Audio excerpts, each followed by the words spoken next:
امام زمانہ کی سلامتی کے لیے بلند تر صلوات۔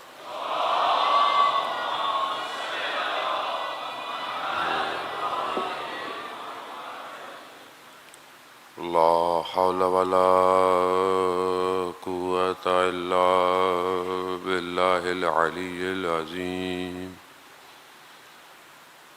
حسبنا الله ونعم الوكيل، نعم المولى ونعم النصير۔ أعوذ بالله من الشيطان الرجيم، بسم الله الرحمن الرحيم۔ الحمد لله الذي يؤمن الخائفين وينجي الصالحين ويجزع المستكبرين ويهلك ملوكا ويستخلف آخرين، والصلاة والسلام على رسول الثقلين محبوب رب المشرقين والمغربين، جد الحسن والحسين، نبينا سيدنا بالقاسم محمد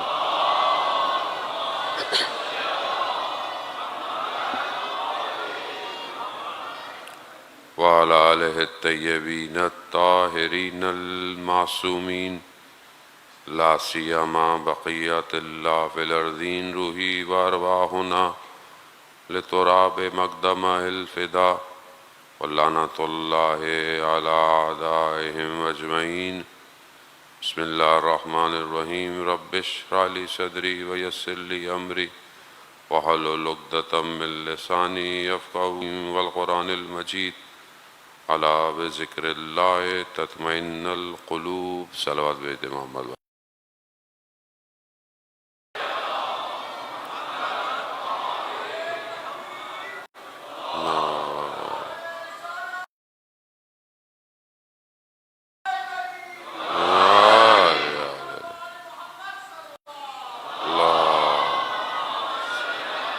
اگر آپ لوگ تھوڑا ایک ایک قدم آگے آ جائیں گے تو پیچھے آنے والوں کو آسانی ہوگی۔ صلوات بھیج دے محمد وآل محمد، اللہم صلی علی محمد وآل محمد وعجل فرجہم۔ عزیزاران سید الشہداء ماہ محرم الحرام اور چند دن کا مہمان رہ گیا ہے سیدہ کا لال، ایک ایک کر کر جو ہے وہ آپ دیکھ رہے ہیں، سن رہے ہیں، اور ہر روز کسی نہ کسی شہید سے منسلک ہوتا ہے، اور انسان کو کوشش یہی کرنی چاہیے کہ اپنی زندگی کو انہی شہداء کے راستے پر گزارے۔ انسان جتنی بھی اپنے آپ کو صاف کر لے، بہرحال اس کے اندر خطا کا امکان پایا جاتا ہے، اور خداوند متعال نے بھی انسان کو خلق ایسا کیا ہے کہ اسے اچھے اور برے کے اندر فرق کرنا بھی سکھایا ہے۔ باقی آگے اس کی اپنی مرضی ہے، اختیار اس کے اپنے پاس ہے، سامنے حلال بھی ہے حرام بھی ہے، مرضی آپ کی اپنی ہے۔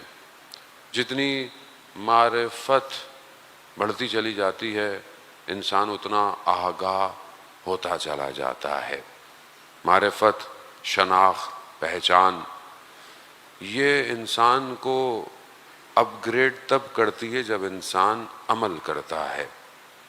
آپ علم رکھتے ہوں مگر عمل نہ کریں تو علم بھی اضافہ نہیں ہوتا، وہیں رک جاتا ہے، اور پھر انسان جتنا عمل کرتا ہے اتنی اس کی معرفت، اتنی اس کی شناخت بڑھتی چلی جاتی۔ یہ بہرحال ایک سرکل ہے، لیکن سرکل ایسا نہیں ہے کہ کبھی معرفت نہ ہو تو عمل نہ، ایک سٹارٹ چاہیے، ایک انیشیٹو چاہیے۔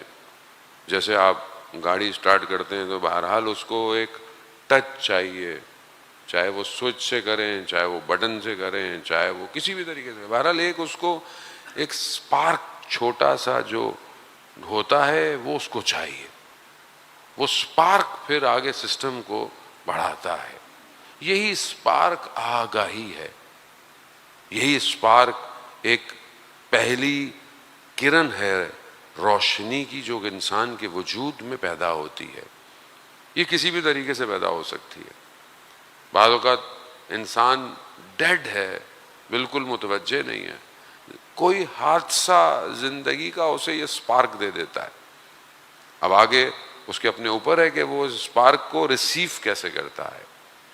قوموں کی ہدایت کے لیے پروردگار نے اپنے ہادیوں کو بھیجا اس لیے کہ یہ قوموں میں سپارک پیدا کریں. جب ڈیڈ ہو رہی ہوں پھر دوسرے نبی کو آیا، پھر دوسرا نبی آیا، پھر دوسرا نبی، یہاں تک کہ انسان کی عقل کامل ہو گئی، رشد کر گئی، پھر اللہ نے نبی کے سلسلے کو ختم کر دیا. اب کون ہے؟ اب وہی جو سلسلہ آ گیا ہے، اب اسی کو ایکسٹینڈ کرنا ہے، ایکسٹینڈ کرنا. وہ ایکسٹینشن جو ہے اس کے لیے اللہ نے اپنے ائمہ کو بھیجا اور ائمہ کو قرار دیا. اب یہ کون ہوں گے؟ ظاہر ہے یہ وہ ہوں کہ جن کے پاس علم الہی ہو، ولایت پروردگار ہو، اور سب کچھ ان کے پاس ایسا ہو کہ بہرحال وہ اس عالم سے بھی کنیکٹڈ ہوں اور اس عالم میں بھی وہ حضور رکھتے ہوں. بہرحال ہماری یہ گفتگو ہے کہ امام کا علم کیسا علم ہے. کل آپ کی خدمت میں پیش کیا کہ امام کے پاس کون سا علم ہے اور کتنا وہ اپنے اس علم کو تصرف کرتے ہیں، جتنا وہ اپنے باطن میں سیر کرتے ہیں اتنا یہ اس علم سے کرتے ہیں. اصل جو امام کا مقصد ہے وہ رضا اور تسلیم پہ پروردگار ہے. کوئی بھی چیز ان کی اپنی ذات کی نہیں ہے، جو کچھ ہے خدا کی طرف سے ہے، باذن اللہ ہے، اللہ کی طرف سے ہے. اگر کوئی ذہن میں یہ گمان کرتا ہے کہ انسان بعض اوقات ائمہ کی خدمت میں پیش ہوتے تھے، لوگ جیسے آتے تھے امام کی خدمت میں، امام کی زندگیوں میں، اور امام سے کچھ مانگتے تھے، تو امام جو کچھ بھی عطا بھی کرتے تھے تو وہ سب خداوند متعال کی طرف سے تھا، چاہے وہ کسی سوال کا جواب ہو، کسی مسئلے کی مشکلات ہو، یا کوئی ظاہری مشکلات ہو. ابھی بھی ایسا ہی ہے. ابھی بھی اگر کوئی امام کی خدمت میں جاتا ہے، جو لوگ زیارت پہ جاتے ہیں، امام کے روضے میں جاتے ہیں اور امام سے کچھ تقاضا کرتے ہیں، تو یہ جو ذہن میں لوگوں کے خیال آتا ہے کہ خوب امام سے کیوں مانگ رہے ہیں، یا مثلا یا علی مدد کیوں کہہ رہے ہیں.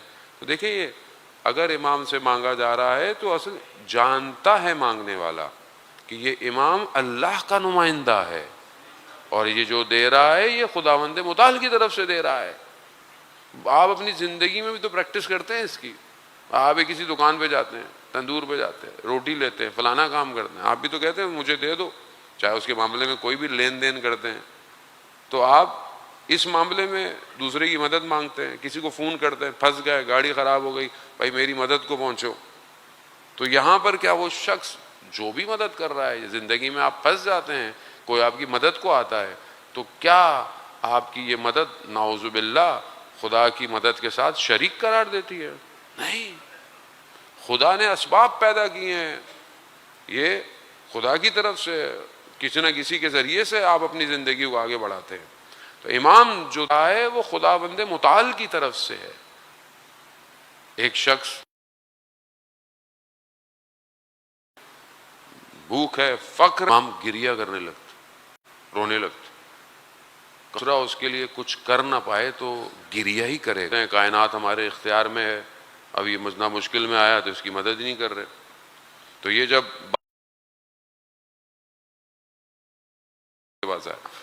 کہا مولا مجھے اپنی مشکل پر رونا نہیں آ رہا. تو امام نے کہا کہ دیکھو، جب تم اس وقت آئے تھے گشائش، آسانی تمہارے لیے لکھی ہوئی، ٹکڑے ہیں وہ لے آؤ. 2 روٹیوں کے ٹکڑے دیے، کہا یہ لے اپنی مشکل کو حل کرو. اب وہ یہ 2 روٹیاں جو کہ سوکھی ہوئی روٹیاں ہیں، اب لے کے بھی جا رہا ہے اور درمیان میں شک بھی کر رہا ہے، تردید بھی کر رہا ہے کہ اس سے غربت، میرے قرضے، میرا فقر کیسے ہوگا. ابھی یہ لے کے جا رہا ہے. جاتے ہوئے رستے میں دیکھا ایک شخص، روٹی کا ٹکڑا لے لو، مچھلی مجھے دے دو. اس نے بولا ویسے کوئی نہیں خرید لا، چلو لاؤ دے دو. لے گیا. آگے بڑھا، ایک شخص نمک بیچ رہا تھا، اس کے ہاتھ میں بس تھوڑا سا نمک رہ گیا تھا، کوئی خریدار. اس نے بولا یہ لو، یہ روٹی اس نے بولا نمک کو میں مچھلی پہ لگاؤں گا اور اس کو پکا لوں گا. تو اس نے جیسے ہی مچھلی کو کاٹا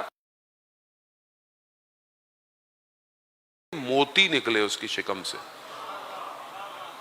اب جب موتی نکلے تو اب یہ تھوڑا حیران ہوا. تو ایسے میں دیکھا وہ جو دن کو نمک اور مچھلی لی تھی وہ دونوں واپس آ گئے. کہا کہ بھائی یہ جو روٹیاں آپ نے دی ہیں یہ آپ اپنے پاس ہی رکھیں, یہ ہم سے نہیں کھائی جائیں گی. اور ہمیں پتہ چل گیا کہ آپ کتنے غریب ہیں, ہمیں مچھلی اور نمک بھی نہیں چاہیے. اب یہ مولا کی خدمت میں پہنچا کہ بھائی یہ تو ہیرے نکل آئے, موتی نکل آئے. امام نے کہا یہ روٹیاں ہمیں واپس دے دو, یہ ہمارے علاوہ کوئی کھا بھی نہیں سکتا.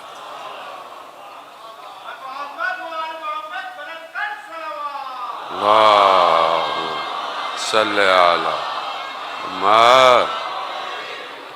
بہرحال اس نے وہ موتیوں کو بیچا, ایک بڑی رقم اس کو وصول ہوئی, اس نے قرضے بھی اتار دیے, سارے کام. پھر منافقوں کو خبر آئی وغیرہ. عجیب ہے, ایک وقت میں گریا کر رہے ہیں, کچھ دے نہیں رہے, دوسرے وقت میں اتنا دیا کہ بے حساب کر دیا.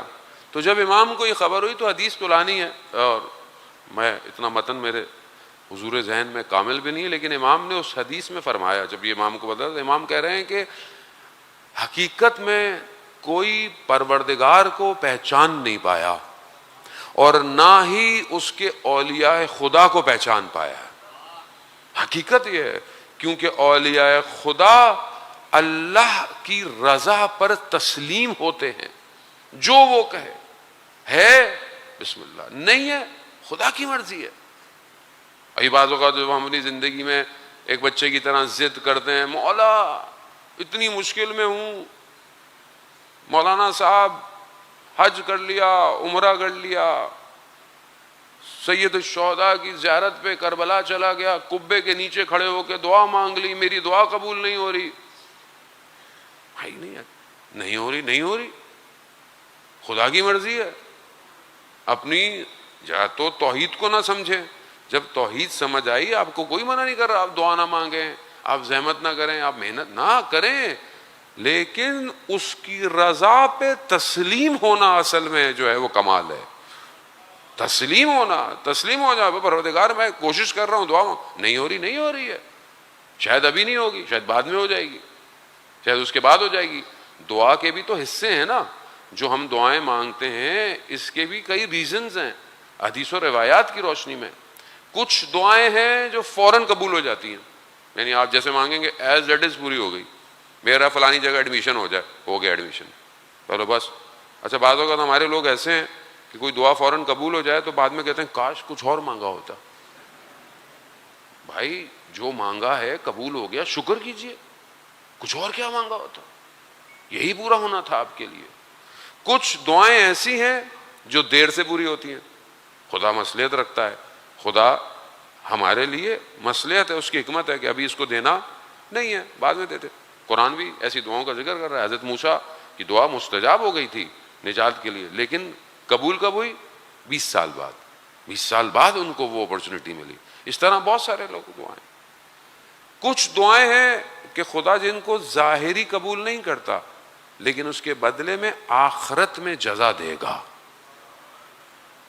بہت سے لوگ کہتے ہیں نہیں ہم تو دعائیں نہیں مانگتے, قبول نہیں ہوتی. یہ غلط ہے. قرآن کہہ رہا ہے ادعونی استجب, مانگو میں مستجاب کروں گا. جو دعائیں یہاں قبول نہیں ہوتی, اسی آیت کے ذیل میں تفسیر المیزان میں علامہ طباطبائی بیان کرتے ہیں, قیامت میں شخص خدا کی بارگاہ میں کھڑا ہوگا اور اس کو ریوارڈ ملے گا, اس کو بہت کچھ ملے گا. تو وہ کہے گا میں نے یہ کام تو نہیں کیا تھا. کہا وہ جو تم نے دعائیں مانگی تھیں اور قبول نہیں ہوئی, یہ اس کا ریوارڈ ہے. تو بندہ کہے گا کاش میری دنیا میں کوئی دعا قبول نہ ہوئی ہوتی. یہ لمیٹڈ ہے نا, یہ دنیا لمیٹڈ ہے.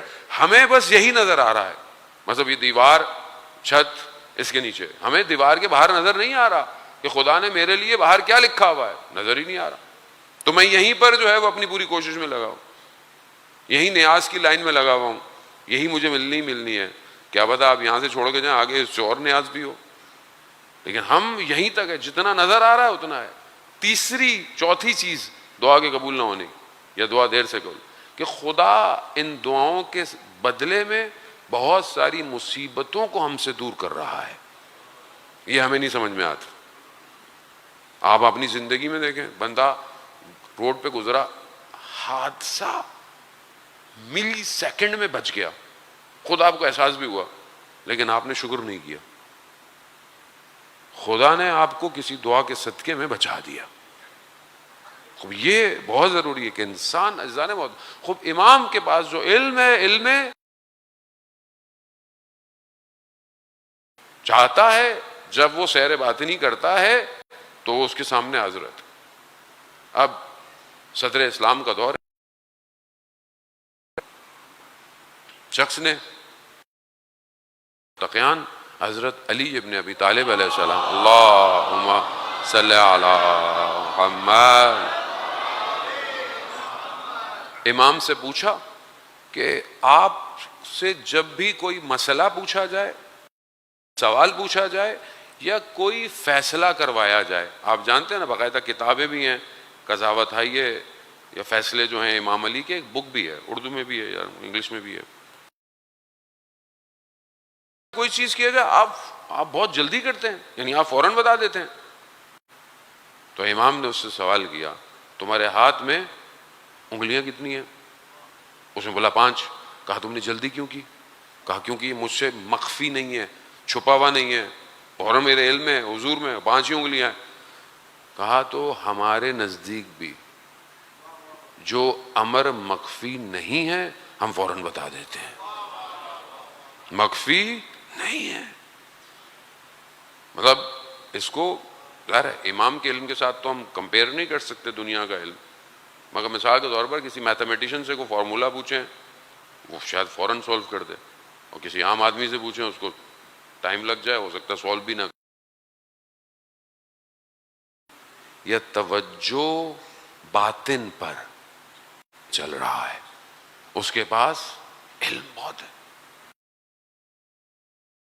مولا کائنات کی زندگی میں آپ دیکھیں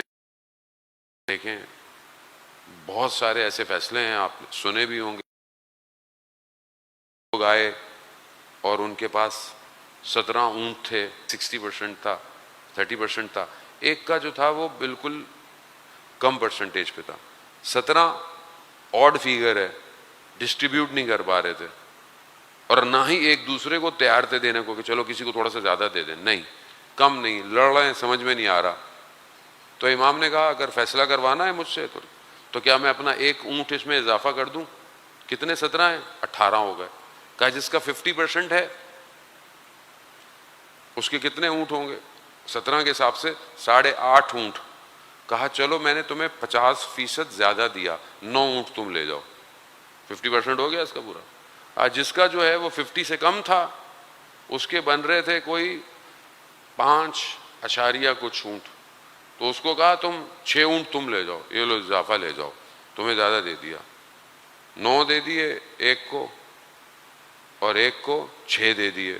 اب ایک جس کا جو ہے وہ بالکل کم پرسنٹیج تھا اس کا کوئی 1 پوائنٹ سمتھنگ اونٹ تھا، کچھ پرسنٹیج تھا۔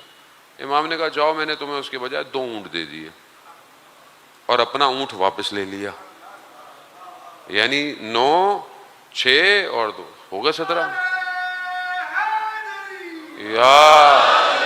اب یہ بہرحال ایک چھوٹی سی مثال ہے، ائمہ علیہ السلام نے، وہ مولا یہ تو کہتے سلونی سلونی، پوچھو مجھ سے جب تک میں زندہ ہوں، میں زمین سے زیادہ آسمان کے راستوں سے، لیکن لوگوں کی نالج اتنی تھی، لوگوں کا برین اتنا ہی، کتنے ہوتے ہیں، فلانا سوال کتنے ہوتے ہیں، ہم بعض وقت سوچتے لوگوں کا برین اتنا ہی کتنے ہوتے ہیں، فلانا سوال کتنے ہوتے ہیں، امام کا انتظار کر رہے ہیں، وہ ایسی کون سی ان کے پاس ٹیکنالوجی آ گئی ہے کہ جس کی وجہ سے ان سے تنگ آ رہا ہے، بیزار آ رہا ہے۔ آخر کون سی ٹیکنالوجی ہے؟ حاجی زادے جو ابھی ریسنٹلی اس کے اندر ان کا ایک انٹرویو میں نے دیکھا، انہوں نے کہا کہ یہ جو ہمارے پاس ٹیکنالوجی ہے میزائلز کی، اول تو ان کو بہت سال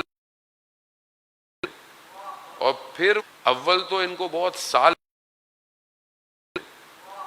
پھر وہ کہتے ہیں میں غلو نہیں کرتا، یعنی میں زیادہ نہیں بولتا، لیکن شاید ساری زندگی بھی سمجھ نہیں سکتے. سر پہ ہاتھ رکھ لے، عقل رشد کرتی ہے، رشد کرتی ہے.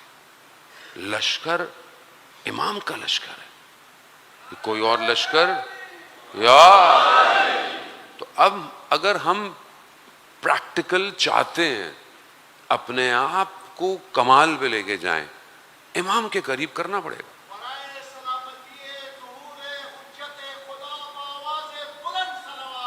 واہ صلی اللہ. بغیر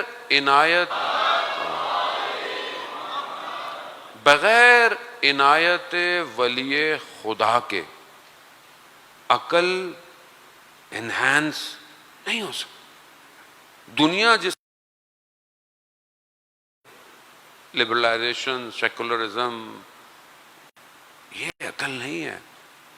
عقل عالم عقل ہے، وہ جہاں پر ان عالم میں کیوں کربلا میں رہنے والے اس حقیقت کو درک کر چکے تھے کہ یہاں پر بدنوں کا کٹنا موت نہیں ہے، فنا نہیں ہے، بلکہ بقا ہے، بقا، اور قیامت تک کی بقا. اور نہ صرف قیامت بلکہ قیامت کے بعد کا راستہ بھی.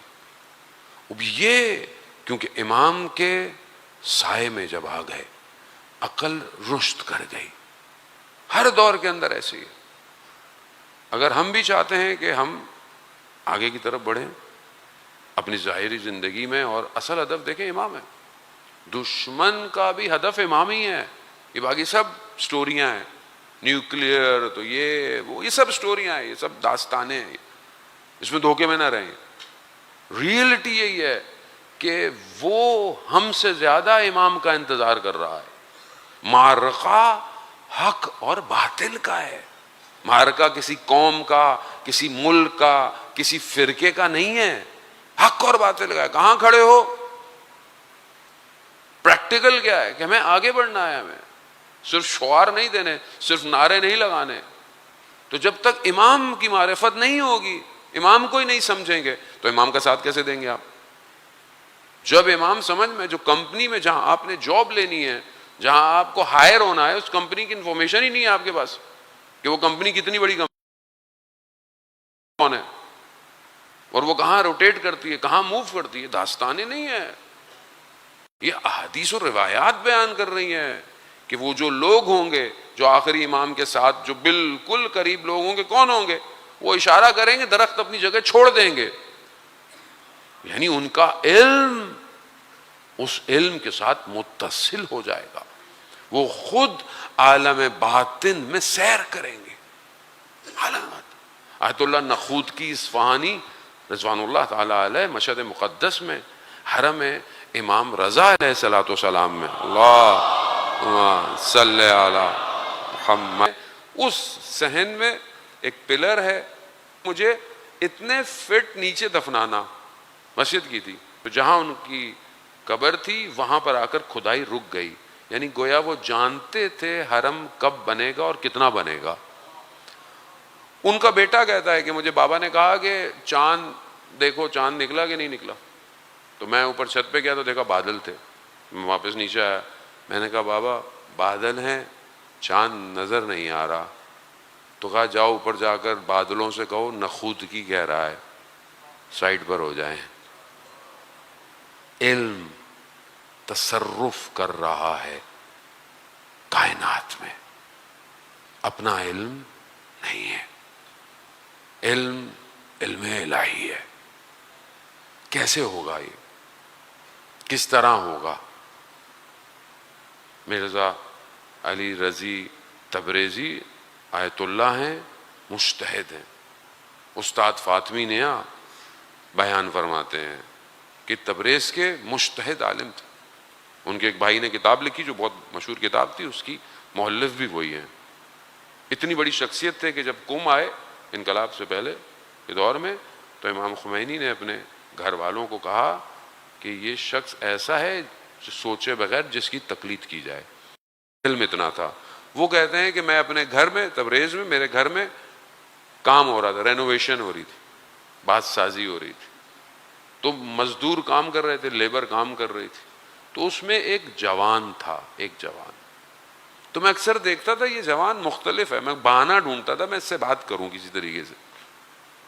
ایک دفعہ سیڑھی کرائے پہ، آپ رینٹ آؤٹ کرتے ہیں چیزیں جب آپ گھر بن رہا ہے وہ، تو ایک سیڑھی لی کام کے لیے کرائے پہ، تو اس کو کہا کہ واپس دے کر آؤ. آنے جانے میں اس نے جو وقت لیا وہ معمول سے زیادہ تھا، تھوڑا زیادہ وقت لے لیا. مجھے موقع مل گیا میں اس سے بات کروں، تو میں نے کہا اتنی دیر کیوں لگا دی؟ کہا کہ سیڑھی لمبی تھی، جو لوگوں کے گھروں کی دیواریں تھیں وہ بہت قریب قریب تھیں، تو میں بہت احتیاط سے سیڑھی لے کے گیا کہ کسی کی دیوار پر اسکریچ نہ آئے، ورنہ میں مدیون ہو جاؤں گا، ورنہ مجھے کچھ دینا پڑ جائے گا ان کو. تو میں نے احتیاط کی کہ کسی کی دیوار خراب نہ ہو. سننا تھا تو بولا اچھا یہ جب وقت ہوتا ہے کہ تم کھانا کھا کے بھی نماز پڑھ سکو. تو اس جوان نے ان المساجد للہ، یہ جو مسجدیں ہیں یہ اللہ کی ہیں، اور سوائے خدا کے اس میں کسی کو شریک یعنی اپنی عبادتوں میں قرار نہ دو. یعنی اللہ کی عبادت جب ہو تو کسی کو شریک اس کا قرار نہ دو. کہا جب اس نے یہ آیت پڑھی تو میرے پاؤں میں لرزہ پیدا ہو گیا. میں ایک جوان، یعنی کہ جب نماز کا وقت ہے تو میں کیسے کچھ اور کر کر اس چیز کو خدا کا شریک قرار دے سکتا ہوں؟ کیسے؟ یعنی نماز کا وقت ہے، نماز کا وقت کیا ہے؟ حی علی الصلاۃ، حی علی الفلاح، حی علی خیر العمل. کے لیے نہیں کہہ رہا، میں خود اپنے آپ سے کہہ رہا ہوں کہ جب وقت ہے تو میں کسی اور کام کو انجام دے کر خدا کے ساتھ کیسے شریک قرار دے رہا ہوں؟ پرائرٹی دے رہا ہوں. واجب ہونا، مشکل میں ہونا، مجبوری ہونا ڈفرینٹ ہے. ہو سکتی ہے انسان ایسے ہی بیٹھا ہوا ہوں، کیوں دیر کر رہا ہوں؟ مثال کے طور پر میرے پاس تو چلیں بہانہ ہے تھوڑا کہ مجھے مجلس پڑھ کے فوراً جانا ہوتا ہے کہ مجھے آگے مجلس پڑھنی. لیکن مثلا آپ لوگوں میں بھی ہو سکتا ہے کسی کے پاس ایشو ہو، جینون ایشو ہو، یعنی کسی نے یہاں سے جانا ہے کسی اور جگہ مجلس میں پہنچنا ہے مغرب کے فوراً بعد، جیسے یسرب امام بارگاہ میں مجلس ہوتی ہے، ہو سکتا ہے کچھ لوگوں نے یہاں سے جانا ہو، کسی کے اور مسائل ہوں. لیکن اگر کسی کا کوئی مسئلہ نہیں ہے تو وہ مجلس اور ماتم کے فوراً بعد نماز ہوتی ہے، تو یہاں ابھی جگہ نہیں ہے بیٹھنے کی اور وہاں پہ کہتے ہیں 3 صف بھی پوری نہیں ہوتی. سوال ہے ایسا نہیں. اب جب عالم نے یہ دیکھا کہ یہ جوان ایسا جوان ہے تو اس سے بولا کہ میں اصل میں معذرت چاہتا ہوں، میں صرف آپ سے بات کرنا چاہتا تھا، کیا امام زمانہ کے بارے میں آپ کو پتا ہے کہ کہاں ہے؟ اس جوان سے پوچھا. آیت اللہ اللہ صلی علی محمد وہ خود مجتہد ہیں، اس جوان سے پوچھ رہے ہیں امام زمانہ کا پتہ ہے آپ کو؟ امام زمانہ کہاں ہے؟ فوراً پوچھا بغیر مقدمے کے پوچھا. کہاں؟ ہاں امام 1 گھنٹہ پہلے تک آپ کے شہر میں ہی تھے. تو پھر انہوں نے کہا کہ میں ایسا کیا کروں کہ میں امام کی خدمت میں پہنچوں؟ جوان نے فوراً کہا اپنے آپ تک پہنچو، یعنی مراقب، تھوڑا اپنی طرف توجہ، مراقبہ کرو. مراقبہ کس کو کہتے ہیں؟ پریکاشنز، اپنے آپ کو شیلڈ رکھنا، کنٹرول کرو. تھوڑی سی، اس نے کہا تھوڑی سی توجہ اپنے پر کرو بس. امام تک جانے کی ضرورت نہیں ہے، امام خود آئیں گے. تو میں آپ کو کچھ نہیں کہہ سکتا، میں اپنے آپ سے ذمہ دار ہوں. میں کتنا خیال رکھ رہا ہوں گفتگو، سوچوں میں، تفکر میں، زندگی میں، کاموں میں. مجھے پتا ہے اذان محترم یہ آسان کام نہیں ہے، بہت مشکل کام ہے، ایزی نہیں ہے. کہنا آسان ہے، جب when it comes to practical life, it's very hard. بہت مشکل. مسجد میں دل بڑا نرم ہوتا ہے, بہت نرم ہوتا ہے, کیونکہ عنایت سید الشہداء ہے. میرا آپ کا کوئی کمال نہیں ہے, عزا خانہ ہے, عزاداری ہے, پاک قلب بیٹھے ہوئے ہیں, قلوب پاک ہیں آپ کے, تبھی تو آپ بیٹھے ہوئے ہیں. باہر آدمی نکلتا ہے وہی دنیا, وہی اٹریکشن, وہی باتیں, بھول جاتا ہے. جبکہ آپ دیکھیں کہ آپ ائمہ کی زندگیوں میں دیکھیں, یہ محرم کا چاند آتا تھا, چھٹے امام کے لیے بیان کرتے ہیں کہ چین کا ذکر ہو جائے, چھٹے امام مسکراتے نہیں تھے, مسکراتے تھے. اب ہم کل اپنی گفتگو کو جو اس حصے کے ساتھ جڑی ہوئی تھی اس کو بریک کیا. وہ اس یعنی امام معصوم ہے. کیسا معصوم ہے؟ اپنے معصوم عن الخطا ہے, خطا نہیں کرتا. اب یہاں پر جو ہے وہ جو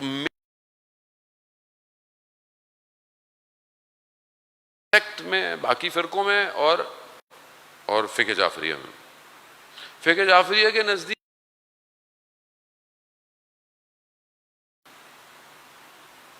شروع سے معصوم, باقی فرقوں کے نزدیک نبی معصوم نہیں ہے. بعض کہتے ہیں کہ معصوم نہیں ہے, غلطی ہو سکتی ہے, غلطی ہوتی ہے. حتیٰ بعض کہتے ہیں کہ جب تک ان کو بعثت نہیں ملی تھی, یعنی جب ان کو نبوت کی ڈیوٹی نہیں ملی تھی, اس سے پہلے وہ کر سکتے ہیں. نعوذ باللہ. ہمارا عقیدہ نہیں ہے یہ. ہمارے پاس قرآن سے دلیلیں بھی ہیں, استدلال بھی ہے. وقت میرے پاس بہت زیادہ نہیں ہے, ذہن محترم کہ ایک قرآن کی آیت کو اتنا کھولا جائے, اور نہ ہی میرا جو ہے وہ موضوع ہے کہ میں اس بحث میں بہت زیادہ انوالو ہوں.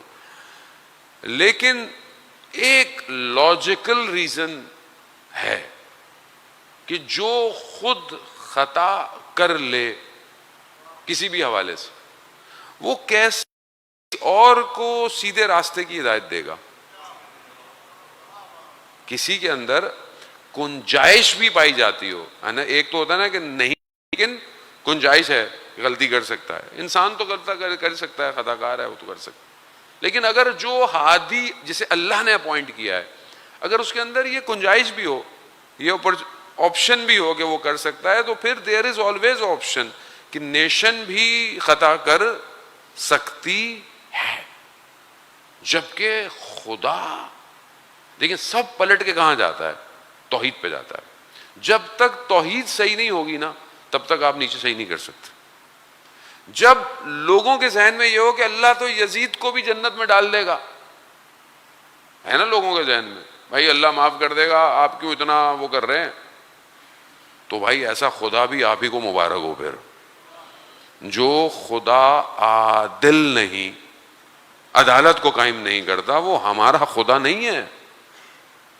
خدا عادل ہے. عادل کا مطلب کیا ہے؟ عدالت کا مطلب کیا ہے؟ عدالت ہماری والی عدالتیں نہیں ہیں جو کبھی بھی کسی جگہ پہ جو چیز ہوتی ہے اس کو رکھتے ہی نہیں ہے. عدالت سائڈ پہ ہو, یہ اس کا عدالت ہے یہ. اب عدالت خود اپنے زندگی کے کاموں میں چھوٹی چھوٹی سی چیزوں میں سمجھتے ہیں کہ جسٹس کیا ہے. خدا کو آپ بتائیں گے خدا یہ کرنا ہے, خدا بھیجنے کی کیا ضرورت تھی؟ انسان خود ہی سیدھا ہو جاتا. بندے وہ نہیں, سسٹم ایسا ہے, میں بھیجوں گا, میں خالق ہوں, میں بتاؤں گا تمہاری ضروریات کیا ہیں, میں جانتا ہوں تمہاری کمزوریاں کیا ہیں, میں جانتا ہوں تمہیں گمراہ ہونے کے چانسز کہاں ہیں, میں مانتا ہوں. حکمت میرے پاس ہے, میرا علم ہے, میں خالق ہوں. اب جب وہ بھیج رہا ہے تو وہ بہتر جانتا ہے کہ کس کو بھیجنا ہے.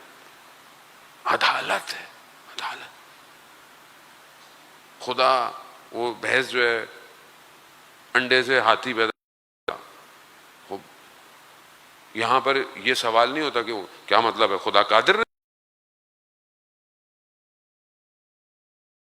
خدا نے سسٹم بنایا ہے, سسٹمیٹک دنیا ہے, کون سسٹمیٹک ہے.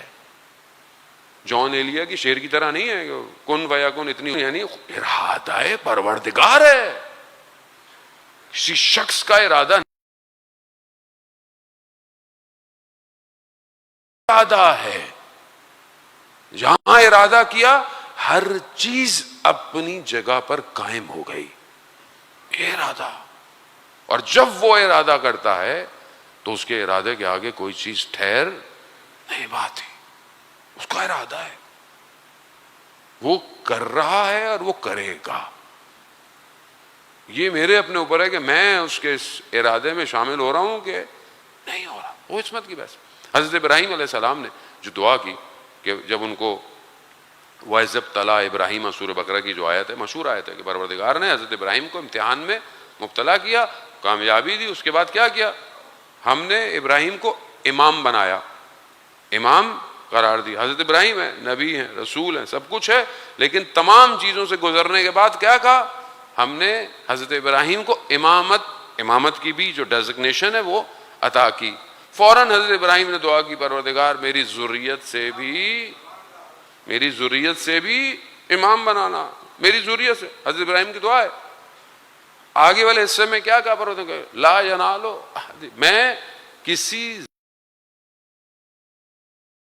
اب اس آیت سے استدلال ہے علامہ طباطبائی نے تفسیر کہ جو ساری زندگی ظلم کرتا ہو, ایک. دوسرا جس نے جو مجھے انجام دینا ہے میں نہیں دے رہا, میں اپنے آواز ظلم کر رہا ہوں. انی کنتو قرآن کی آیت بھی ہے. تو وہ شخص جو غلطی کرے, گناہ کرے, وہ اس نے اپنے اوپر ظلم کیا ہے, اپنے نفس پہ ظلم کیا. تیسری, پہلے غلطیاں کی ہوں, ظلم کیا ہو, پھر توبہ کر ظلم کر لے. اب یقیناً جب حضرت ابراہیم یہ دعا کر رہے ہیں کہ پروردگار میری ذریت سے امام دینا, تو حضرت ابراہیم کسی ایسے شخص کے لیے دعا نہیں کریں گے کہ جس نے ساری زندگی ظلم کیا ہو, یا پہلے نیک ہو بعد میں ظالم ہو جائے. تو یہ دو چیزیں تو ڈراپ. اب رہ گئیں دو. پہلی کیا؟ کہ جس نے پوری زندگی کوئی ظلم نہیں کیا. اور دوسری کیا؟ کہ جس نے پہلے غلطی کی اور پھر بعد میں نیک ہو گیا. تو قرآن میں یہ جو آیت کا آخری حصہ ہے, خدا کہہ رہا ہے دعا قبول ہے تمہاری, لیکن کس کے لیے؟ کہ میں ظالمین کو امام. تو صرف ایک چیز رہ جاتی ہے کہ جس نے ساری زندگی ظلم نہ کیا ہو. اللہم صلی علی صلی علی.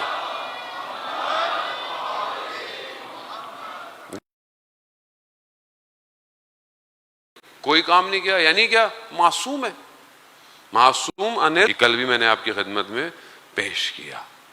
ضروری نہیں ہے, خدا کی طرف سے جبر اور کمال بھی نہیں ہے.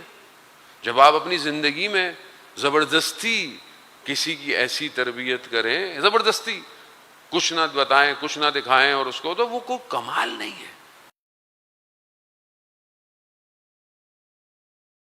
کر خدا کی طرف توجہ دینا کمال ہے.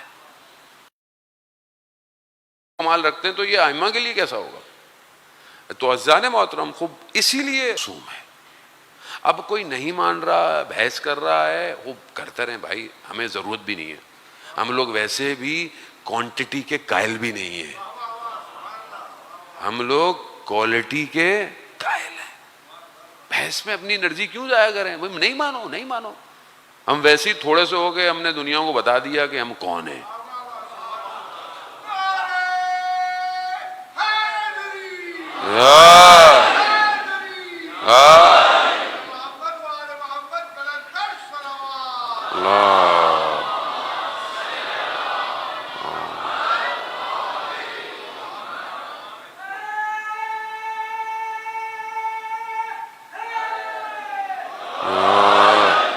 جانے محترم, بہرحال وقت بہت تیزی سے مغرب کی طرف بڑھ رہا ہے اور خداوند متعال شب جمعہ تھی. بہرحال میں کافی گفتگو اپنے ذہن میں لے کر آیا تھا کہ شب جمعہ کے حساب سے بھی کروں. بہرحال اشارہ کروں گا کہ شب جمعہ بہت امپورٹنٹ ہوتی ہے, ویسے بھی محرم ہے.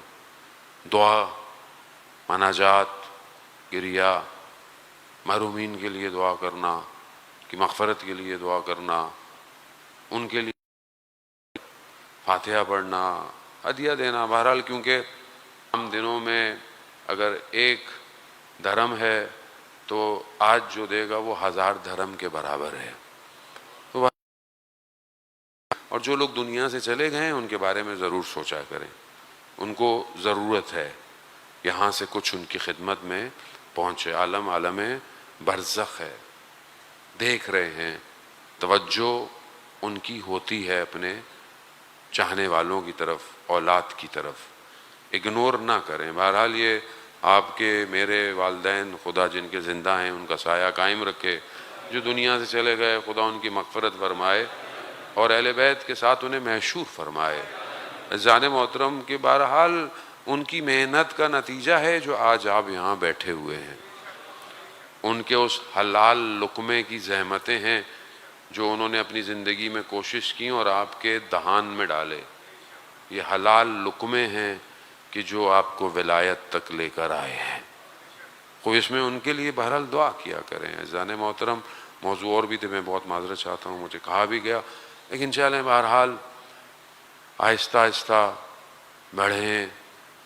شب عاشورہ امام نے شمع گل کی ہے اور کیونکہ جنگ ہمارے ساتھ ہے،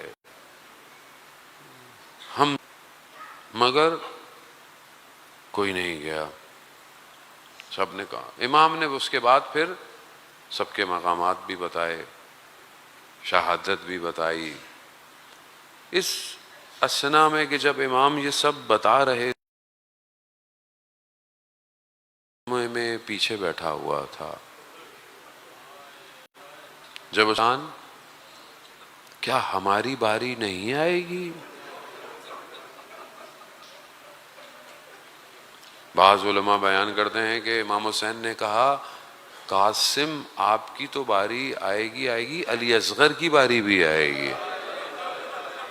کہتے ہیں جب جناب قاسم نے یہ سنا نا تو بنی ہاشم کا خون تھا، تھوڑی دیر جوش میں آیا، کہا چچا کیا یہ خیموں تک پہنچ جائیں گے؟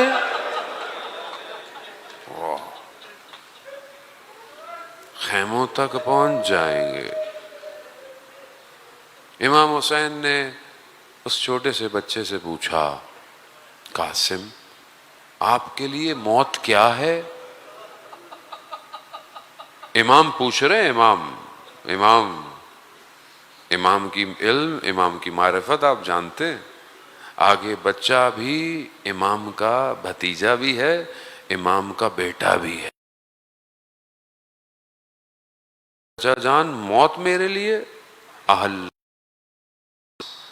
شہد سے بھی زیادہ شیریں ہے، شہد۔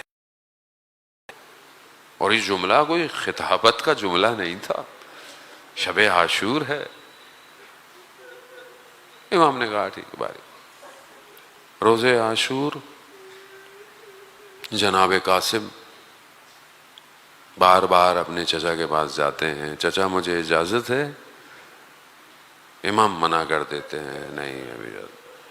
پھر آتے ہیں، پھر جاتے ہیں، پھر آتے ہیں، پھر جاتے ہیں۔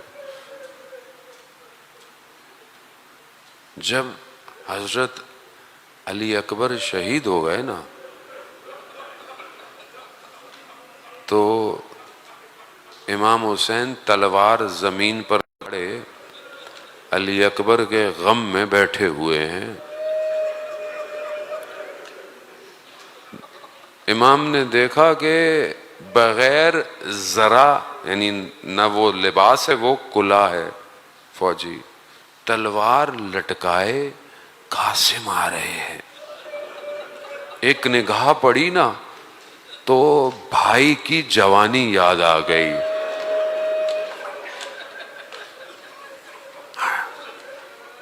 چچا اجازت ہے؟ نہیں قاسم نہیں۔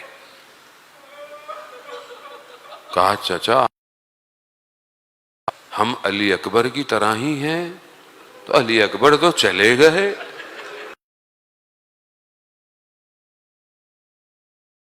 قاسم کبھی پاؤں چومتے ہیں چچا، کبھی ہاتھ چومتے چچا، جانے دے۔ جانے دے، اجازت نہیں مل رہی ہے، نہیں مل، بیٹھ گئے۔ ماں نے قاسم کو دیکھا، قاسم قاسم کیا کر رہے ہیں، گئے کیوں نہیں؟ کہا میں جتنی دفعہ جاتا ہوں چچا اجازت نہیں دیتا، ہاں تو میرے بھائی کی نشانی ہو، بس یہ سننا تھا۔ ماں نے کہا قاسم جب بابا تمہارے شہید ہو رہے تھے نا تو انہوں نے ایک خط تعویذ کی طرح باندھ کر تمہارے لیے، تمہارے بازو پہ جو بندھا ہوا ہے نا، قاسم نے یہ سننا تھا، کہتے ہیں کھولا، کیا لکھا؟ قاسم جب دیکھنا تمہارے چچا کو دشمن نے گھیر لیا ہے نا تو قاسم چچا کی مدد کرنا۔ بعض بیان کرتے ہیں کہ اس میں اضافہ بھی تھا، بعض بیان کرتے ہیں کیا اضافہ تھا؟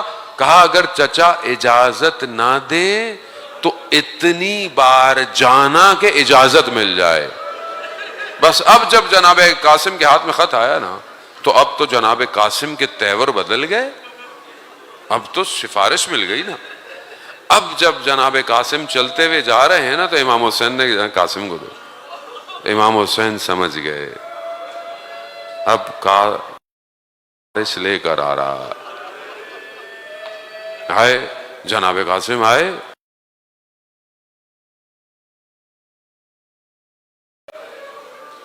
اس غربت کے عالم میں، اس تشنگی کے عالم میں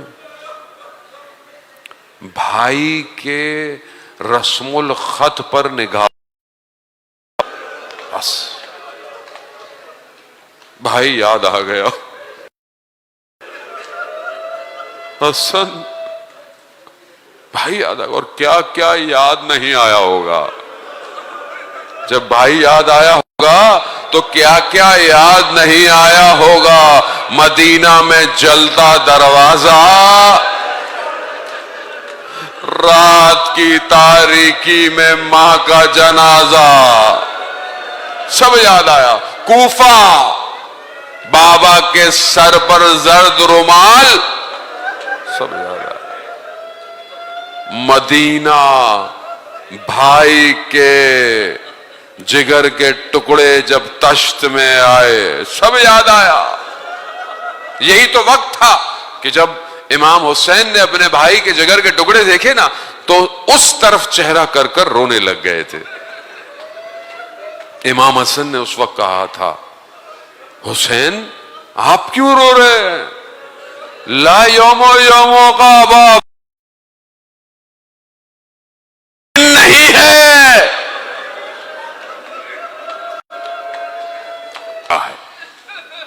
13 سال کا بچہ، بدن ایسا ہے، دشمن لکھتا ہے۔ دشمن روشنی کب نظر آتی ہے؟ جب اندھیرا ہو، مگر سورج روشنی نظر آئے گی؟ کہتے جب میں نے دیکھا نا امام حسین اس طرح بیٹھے ہوئے ہیں تو ایک چاند کا ٹکڑا، ایک چھوٹا سا بچہ نمودار ہوا۔ کہا اس نے اجازت مانگ رہا ہے، دشمن لکھ رہا ہے، اجازت مانگ رہا ہے، اجازت نہیں دے رہے۔ کہتے ہیں دونوں نے ایک دوسرے کو گلے لگایا، اتنا روئے کہ غش کھا۔ عزاداران محترم، بس میں بہت تیزی سے میں گزر رہا ہوں، میں چھوڑ دیتا ہوں کچھ پڑھ۔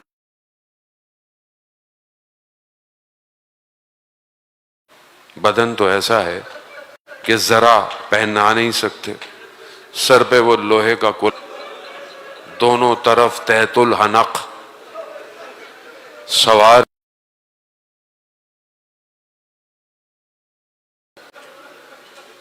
پاؤں زین میں نہیں آ رہا۔ یہ ذہن میں رکھیے گا، پاؤں زین میں نہیں آ رہا۔ سوار کیا لیا، ذرا تو تھی نہیں۔ ایک لائن نے نیزہ میں مارا، نیزے کا لگنا تھا، جناب قاسم وزن برقرار نہیں رکھ سکے، بس آواز آئی، چچا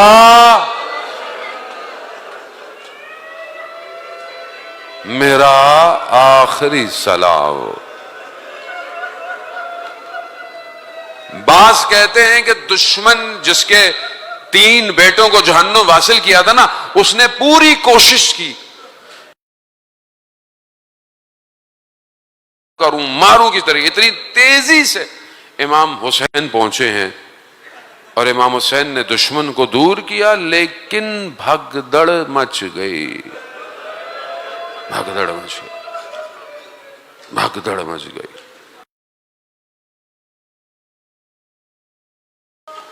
آپ جانتے ہیں نا عصر عاشور بدن ایسا ہے جو 2 دفعہ پامال ہوا، ایک بدن ایسا ہے جو 2 دفعہ، جب امام حسین دشمن میں بھگدڑ مچ گئی، قیامت یہ نہیں کہ یہ بدن 2 دفعہ پامال ہوا، قیامت یہ تھی تو سب شہید ہو چکے تھے، جب پہلی دفعہ قاسم پامال ہوئے تو قاسم زندہ تھے، زخمی تھے، گھوڑوں نے اتنا پامال کیا کہ مقتل کہتا ہے کہ جب امام حسین نے جناب قاسم کو اٹھایا تو سینے سے سینہ لگایا، ارے وہ قاسم جس کے پاؤں زین میں نہیں آتے تھے، گھوڑوں کی ٹاپوں سے پاؤں زمین پر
وإياكم إن شاء الله من الطالبين بثمره مقوليه الإمام المهدي من آل محمد عليه السلام.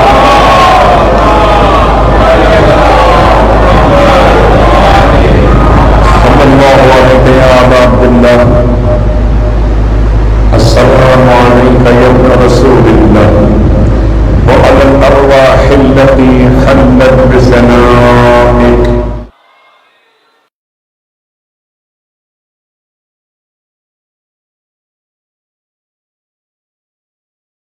سورہ توحید پڑھ کر تمام مومنین مومنات محرومین تمام علماء تمام شہداء اپنے محرومین میرے محرومین جعفر شہید عارف حسینی کی روح کو پڑھ کر بخش دیں.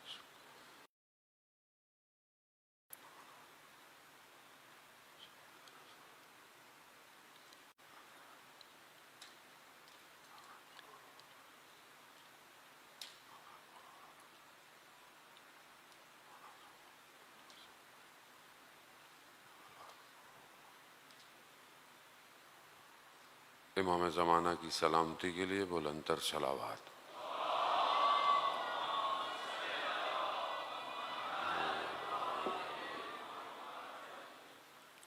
لا حول ولا قوة الا باللہ العلی العظیم. حسبنا اللہ ونعم الوکیل نعم المولا ونعم النصیر.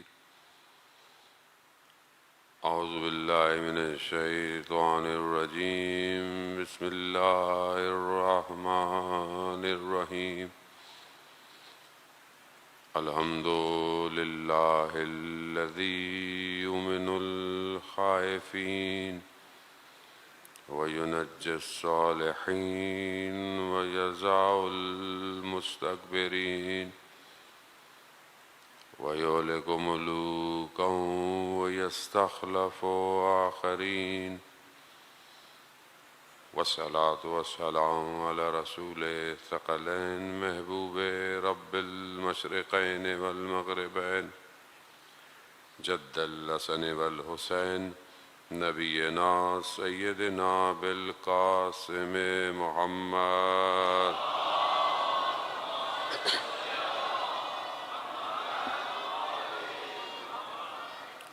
وعلى آله الطيبين الطاهرين المعصومين لا سيما بقية الله في الأرضين روحي وأرواحنا لتراب مقدمه الفداء ولعنة الله على أعدائهم أجمعين بسم الله الرحمن الرحيم رب اشرح لي صدري ويسر لي أمري واحلل عقدة من لساني يفقهوا والقرآن المجيد على بذكر الله تطمئن القلوب صلوات بيت محمد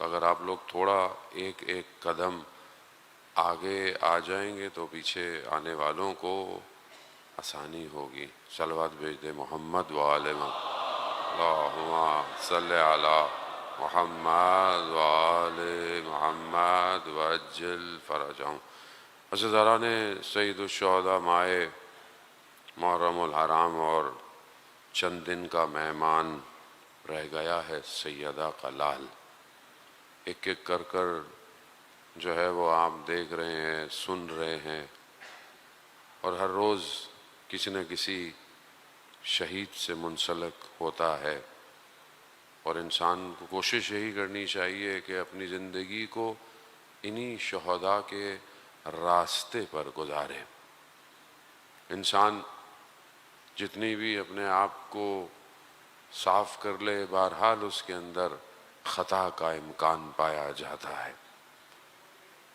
اور خداوند متعال نے بھی انسان کو خلق ایسا کیا ہے کہ اسے اچھے اور برے کے اندر فرق کرنا بھی سکھایا ہے باقی آگے اس کی اپنی مرضی ہے اختیار اس کے